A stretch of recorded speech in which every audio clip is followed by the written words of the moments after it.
exclusionary 330 foot is?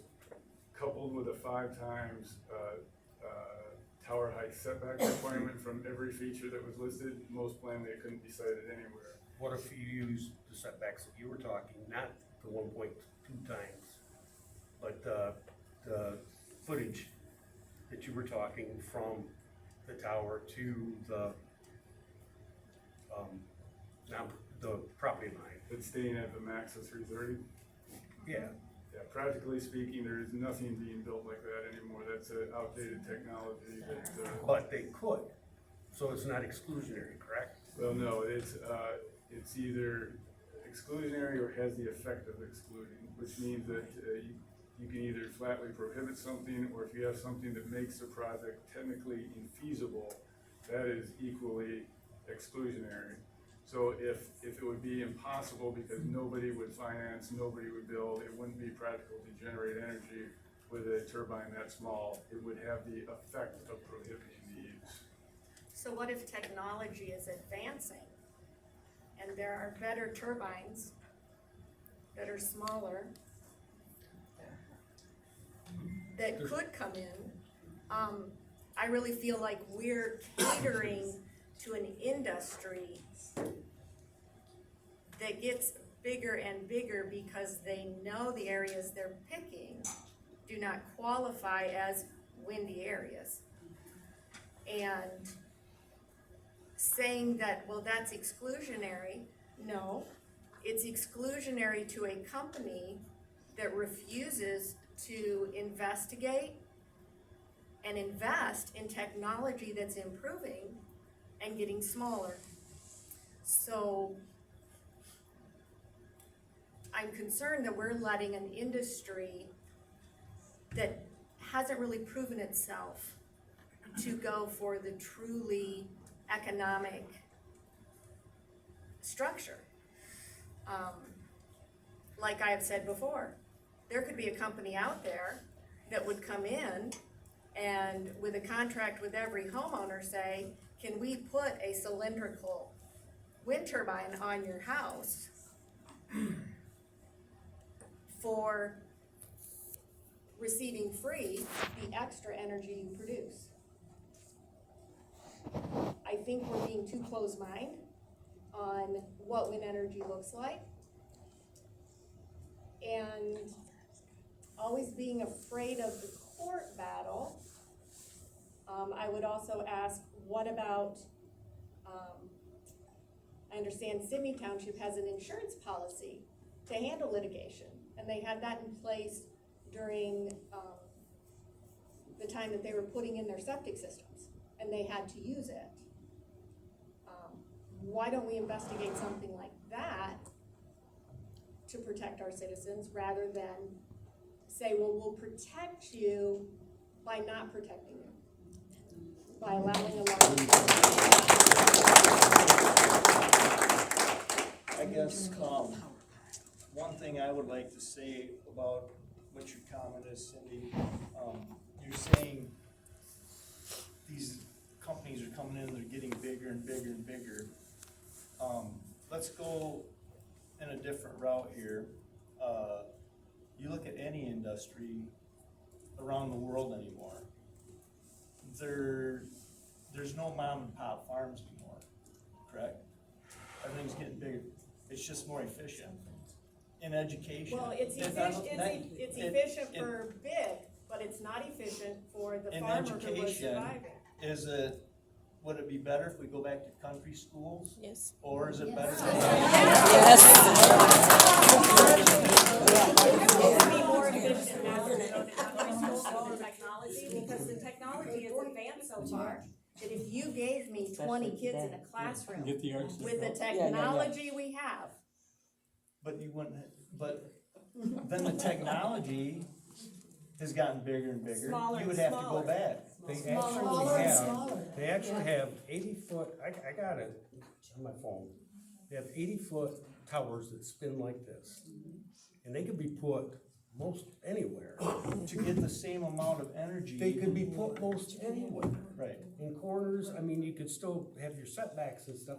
They have, countries have them that the poles, the light poles actually To get the produce same that. amount of energy that you could out of a 600-foot one, though, how many of those would you have to have? It'd be Well, we got supplying a lot your of own house.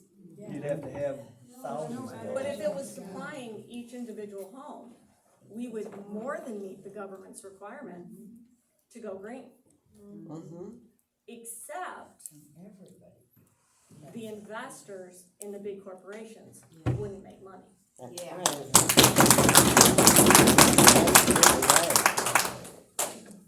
And I, Taxpayers' expense, what? at taxpayers' expense. Yes, yes. I would also, talking height, distance, that sort of thing. When Apex had its informational meeting here and I attended and spent some time with Albert, I asked him, if you had open land, what are the requirements of distance on a turbine, to a turbine? And he said, that if they were lined up in a row north-south, the distance is set by the manufacturer, but it's at least 3 times the blade length between each turbine. If they're set up east-west, they have to have 1/4 to a 1/2 mile between them. So if the turbine, for its own turbine, needs at least 1,320 feet, what about people? Well, those are not so much safety standards as they are operational standards. The problem is if you have the turbines too close, they draft each other. And they impact the wind current, which Right. impacts our environment. Well, what I'm saying, you're talking about two different issues there. One is an operational concern, is why they have to have them that far apart. That's different than the safety concerns you might have about setbacks. And the ordinance does not regulate separation distance between towers, because that is going to be controlled by the factors you just mentioned. The setbacks are from features like road or railroad right-of-way, for the boundaries of participating or non-participating parcels. But we're not trying to protect our residents just from being physically hit by these. We're trying to protect them from sound.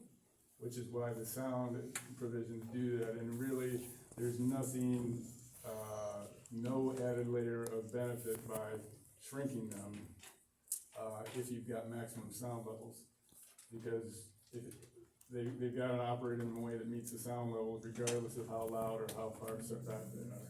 So then the height would purely become an issue of Aesthetic. what has our community said aesthetically in both our master plan and our zoning ordinance. And those both speak to the aesthetics of our community.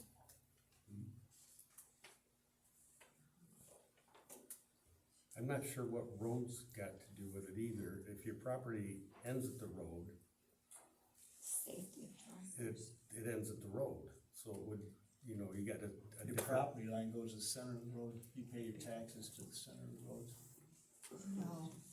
No, it doesn't. I don't know about that. No, Well, But that's true for unclad land. it's actually less. I'm saying if you own both sides of the road, then, you know, I mean, you get a lesser setback from a road than you do an occupied house or whatever. Well, they're not, there's You got 1 point, ranges provided for discussion. Like, for example, from the property line of a non-participating parcel, the suggested range was page 18, from 1320 to 2,000 feet.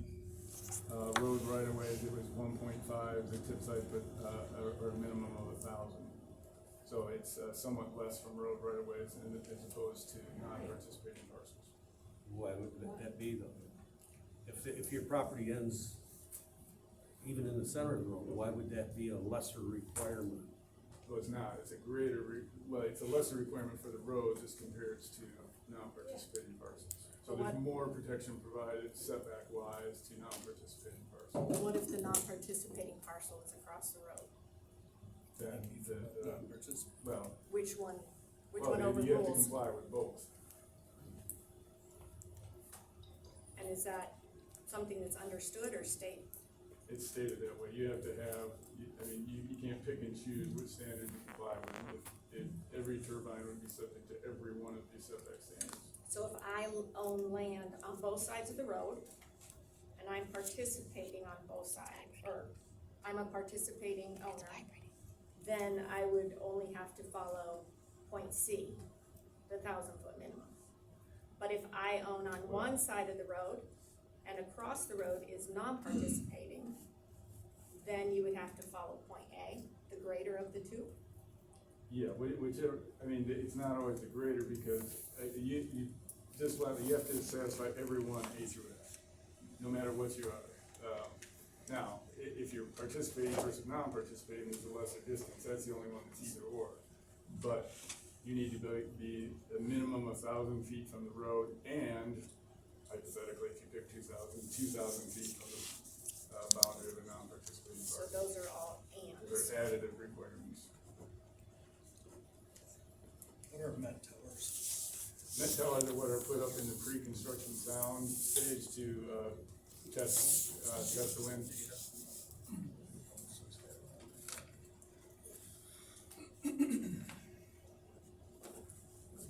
When it refers to blade length, does that mean,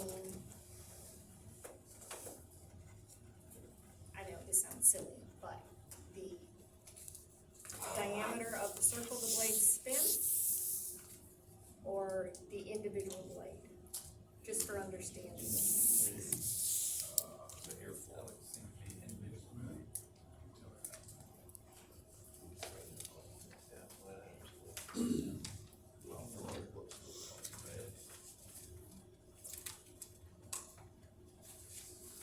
My understanding is it's the radius. Not the diameter. They're not even. Across, Yeah. right. They're all three-bladed items, so they don't go across the whole diameter. Same as rotation. This little power pad, have you seen those? It only makes 1 kilowatt with wind that potentially produces 3 times more power than a regular turbine. But, in answer to your question, Cindy, that is something I can have Spicer address more head-on, on the ordinance to explain to them what, more specifically what their thoughts are on the risks of trying to limit towers, below that 500-foot threshold.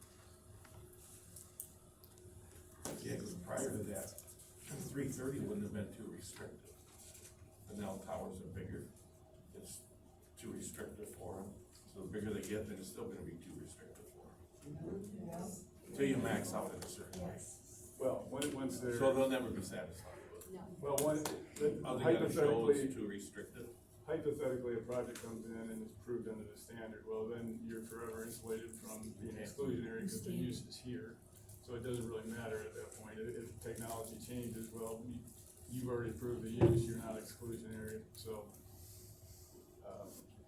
it doesn't matter if technology changes. at So we that should have point. did this 30 years ago. Well, I mean, well, you wouldn't probably have had a project back then, this is all new, but, But what if you don't approve a project for whatever reason? And then 10 years from now, someone does come in, and, Albert told me that they are working on 800 foot to 1,000 foot. So then if something's not approved, can they then come back on us and say, well, that's too restrictive because now industry standard says 1,000 feet? yeah, you asked a good question, and I might have been trying to answer those technical questions Yeah. myself. I'd like to have Spicer, Rob Eggers, have Spicer respond to those concerns. So that would be a question to say. I don't know the typical. They had it all mapped out, Apex did, I can't remember. Yeah, I don't know what the setback is that is typically used for that, or if you want something more restrictive, but yeah, generally the idea would be to set up an exclusion zone around. Why did they do that? Isn't that from the, natural wildlife? That's principally one of the concerns you run into is migratory waterfowl are in those areas, and as a practical matter, they probably couldn't satisfy federal wildlife service, requirements if they tried to put a turbine in those areas. The problem I have with, any of this really is if we pass something too restrictive and we get it through, it's gonna be resisted. If we do it too liberal, it's gonna get rescinded. Well, let me comment. I mean, it's good, ultimately, somehow or other, it's gonna get to a vote. I'm seeing it that way. Well, I think it's the duty of all public officials to counsel those who think that would be an extraordinarily bad idea. Because if it happens, whether you consider it too restrictive or too liberal, what you're left with is the default section 2.19 of the zoning ordinance, which they have an absolute right to come in and construct their project in a way that nobody wants it. So that would be an extraordinarily bad procedural and mistake for anybody to make, to try to rescind this ordinance and leave what's on the books now. Ron, do you look at the, way the country is going more green and green and green? Do you ever look at, the act of eminent domain coming in, or the state coming in and saying, we're gonna put them where we want them, period? Do you ever look at that happening? I don't have any insight into whether that's likely to occur. The government could not do that for the purpose of handing it over to a private entity. It would have to be for an actual government project. Because the Michigan Supreme Court in particular has spoken to that it is not a valid use of the eminent domain power to condemn lands for the purpose of fostering private development. So, I haven't heard anything like that, but I really can't intelligently speak. I have no knowledge that the federal or state government is trying to get into the business of operating utility scale wind energy systems itself.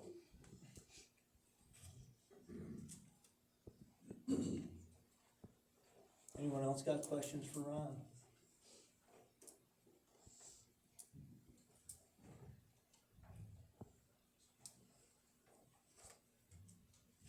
A lot of material we'll have to review before our next meeting. And, Ron, you said that Greg will be here at our next meeting. Yes, he's planning on being here that last Wednesday. He will be in contact with Spicer. Yeah, I've included him on all the emails on this material as well, so he's up to speed on how things are progressing. Will you describe for me the difference between Spicer and the company you mentioned earlier tonight? Oh no. Yes. Yeah, Spicer is a company that has more of a specialty in regulating wind energy, and that is from the government perspective, not from a private industry perspective. And so that's why they were retained initially to get this ordinance, if you will, in a good shape for baseline discussions going forward. They don't have the time nor personnel to continue to work with the township going forward on this. They're out of Saginaw. And so the idea was that once we get this in a decent shape, that Greg, who's local and will work with you on it for all sorts of planning matters, and shepherd the process going forward. And Greg is from? Fresh Coast Planning. Fresh Coast Planning, thank you.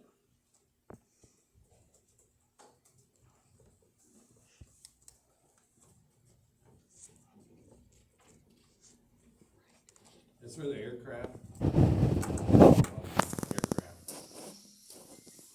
Would set off the lights, be operational. And that light, they must have a maximum height. There's have to be so close, fly a certain level before they're activated. I'm sure flying at 30,000 feet won't activate. Yeah, I don't know exactly what I'd the like to height know all that information. in the X, Y, and Z axis, how close they have to be before they set it off. But yeah, obviously, I would think it's not 30,000 feet, it's gotta be some real. Right. Is that something we get from Spicer for our next meeting, Ron? Yeah, sure, I get that. They might know the details of that.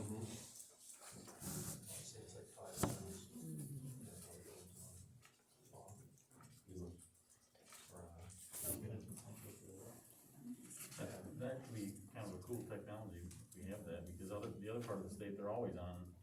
I think, I've heard Gratiot was going to adopt that. They were planning to either. That would be kind of cool for them. Now, if it's not something you're guaranteed because that requires FAA approval, but how it's written into the ordinance is they are required to apply to the FAA for that type of system. So provided the FAA allows it, that's what would happen.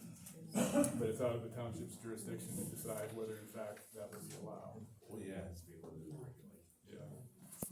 So if they're applying and the FFA says it does not apply, we can't say then not in our community. That's right, they'd have to be lighted then at night. No, full time.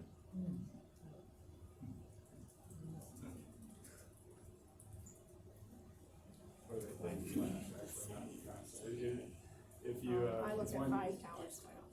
Yeah. The one I'm most familiar with is the one in Mason County, the Consumers Energy Lake Winds Energy Project. Those are on all the time at night, they flash all the time.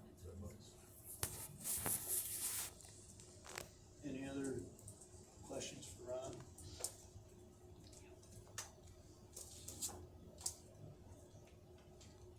Should we move on to public comment? Everyone ready for public comment?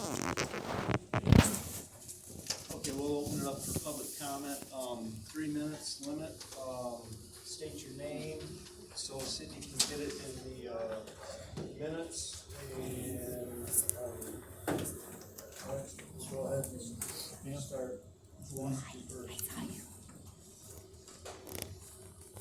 Go ahead. Laura. Stand up. Address your You stand up. Thank you for allowing me to speak to you this evening.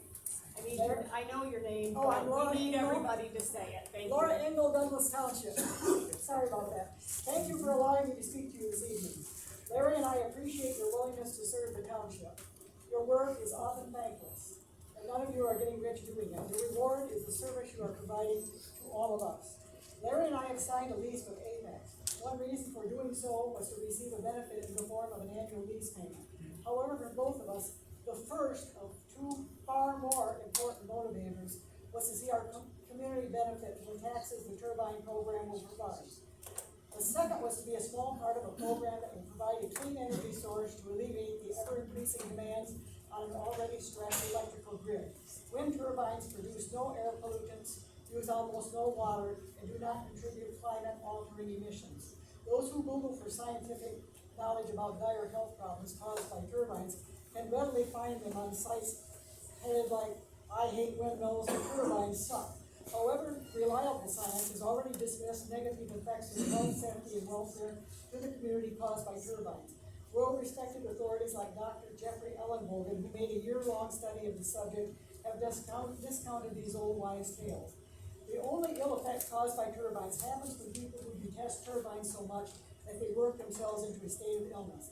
Those of us who have faced a dreaded surgical procedure can identify with that type of malady. In short, the danger to health, safety, and welfare caused by turbines has turned out to be just another old dog that won't hunt. With the health, safety, and welfare issue disposed of by sound science, the committee has no reason not to pursue recommending an ordinance that will permit the positioning of turbines in Douglas Township. This committee can be remembered by future generations as a reactive group that blocked progress and zoned out a program that would have made excellent sense. Conversely, you can be lauded as a proactive community that looked ahead and took a courageous lead for other townships in our county to try to emulate. The ball is in your court. We'll be watching. Thank you, Mr. Chairman, for allowing me to speak to your committee. Yep, state your name. My name is Kathy Craig. I'm a soon-to-be resident of Douglas Township. I'd like to say a couple of things. I'm a staunch environmentalist. I really support environmental causes, and I have done significant research about the environmental impact of the wind turbines, regardless of the size. They do contribute to climate change. 3 studies, and they are not on sites like I hate wind turbines. They are Harvard University. They're from universities around the world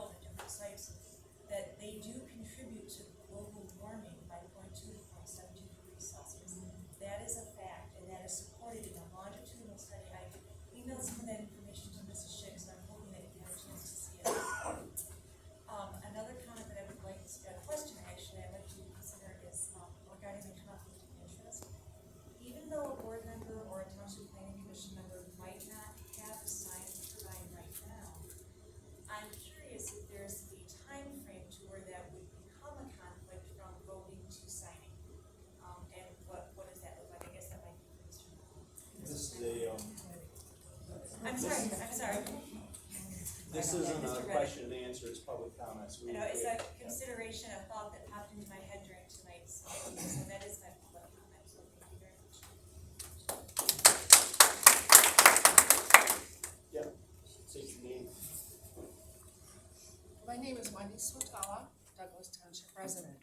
I've been asked to read, actually, the five of us would like to read a letter. Carrie Schindechler from Ludington was supposed to come and talk. We didn't want him to come 3 hours for 3 minutes. He was denied extra time on the agenda. So here we go, folks. I am writing you tonight in lieu of speaking to you personally. I understand your reluctance to have me speak for an extended period of time, likely because you already think you know what I'll say. Background. Let me kindly introduce myself and I'll tell you a bit of my background. My name is Carrie Schindechler. I, like you, grew up in a rural setting. I grew up 5 miles northeast of Walkerville, Michigan. This is a tiny town with a population of about 250 persons. I grew up surrounded by farming. My grandparents owned a 1,600-acre beef farm where they had a cow-calf operation and also had to feed a lot when they finished out the steers and heifers for market. I continually work on their farm and the farms of many of our neighbors. Working on farms was my source of income growing up. I grew up with the sounds of the country, the sight of the stars, and an overwhelming sense of freedom from my surroundings. I grew to simply love the open space and the unimpeded views and sounds of rural Michigan.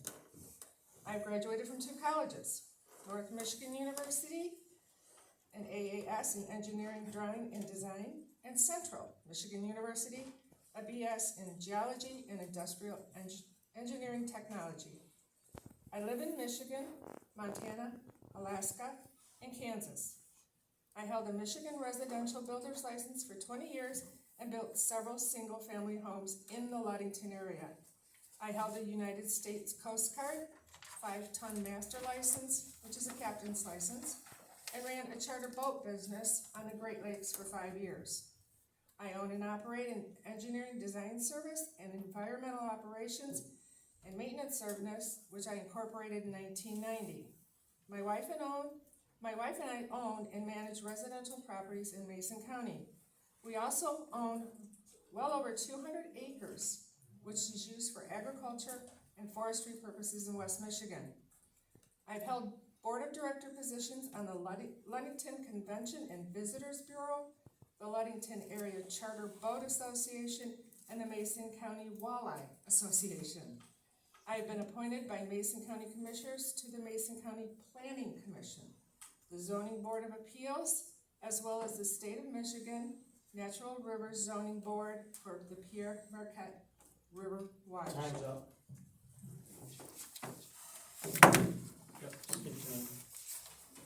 Krista Baldwin, 2215 North Sheridan Road, Douglas. I've had significant zoning and planning training for both the PC and the ZBA, including the MSU Citizen Planner Training, a 6-week course offered in a classroom setting. As you can see from my background and life experience, I've had a vast amount of interaction and experience with federal, state, and local regulators regarding business operations and land use policy. Currently, my wife and I live in the footprint of the Lake Winds Energy Park. Lake Winds is a 100.8 MW industrial developmental comprised of 1.8 MW Vestas turbines, 476 feet tall. The closest turbine to our home is 1.5 miles. From our property, we can see at least 12 turbines. When the wind is from the south and conditions are right, we can hear the turbines. At least on 2 days a year, December 24th, December 25th, we experience minutes of shadow flicker from a turbine to our east. We can see the turbines synchronize strobing lights and the flashing reflection of the blades as they spin at night. Our home is positioned with our living room windows facing away from the turbines, so we have an unimpeded view of our nature out our large windows. In our current home, we suffer no detectable negative impacts from the industrial wind development. I have no trouble sleeping, no headaches, no ocular migraines, no sudden awakenings, no increase in tendinitis, no tachycardia. Our former home of 18 years is located 1,139 feet from our yard to the closest turbine. There are at least 5 turbines within 3,000 feet of that home. Flicker on the home occurs from at least 12 turbines surrounding the home. You can see 26 turbines from the yard. There are turbines out every window and in every direction. We had lived in this house without any problems, no headaches, no sleep issues, nothing, until the turbines began operation. The turbines began operation ironically enough on Thanksgiving Day 2012. Immediately, we were simply astonished by how loud they were. I simply could not believe how they changed the sound of a rural background to the sound of an industrial background. From sounds of the wind and the trees and birds singing to mechanical sounds of hydraulic pumps, transformers, blades, cutting through the air at a passing frequency of 1.2 seconds under full operation. It was absolutely astonishing how the world we were used to disappeared, never to return, in one instant. One flip of a switch, and we went from living in a tranquil, rural setting to living in an industrial wind factory. Not soon after the turbines began operation, we began noticing physiological changes to us individually. We began experiencing headaches and pressure in our eyes, ears, and head. As time went on, the headaches became more severe. Sometimes the pain was so great that it literally felt like someone was driving an ice pick into my skull. Time. I'm Kim Dahl, and I'm in Douglas Township. After a few months, one day I noticed my vision was impaired and blurry. I soon realized I could see a zigzag pattern in my vision. These were all never-before experiences to me, so I contacted my doctor. He set me up with an examination with an optometrist and performed a CT scan to rule out a brain tumor or other medical cause. He found nothing. We soon began noticing we were not sleeping well. We had a hard time getting to sleep and staying asleep. My wife unknowingly began clenching her teeth at night. She went to the dentist, who told her that she had clenched her teeth so hard her front teeth, top and bottom, became loose. She was prescribed anti-anxiety medication and sleep aids and fitted for a bite splint. The dentist told my wife that he sees this in a lot of veterans that have seen combat and people who have experienced trauma. After some time, I began to experience sudden awakenings with my heart racing and a sense of panic or anger. My doctor fitted me with a heart monitor that recorded my heart rate at night. I never experienced a panic attack in my life while awake, let alone at night while I slept. But when I would awaken, I was literally ready to fight as if I was being attacked. My doctor performed more testing and found nothing. He performed heart testing with carotid artery ultrasound testing. He diagnosed me with tachycardia. He prescribed anti-anxiety medication and recommended over-the-counter sleep aids. My wife and I tried sleeping as we had for 18 years in our bedroom upstairs, but after several months of interrupted sleep, we simply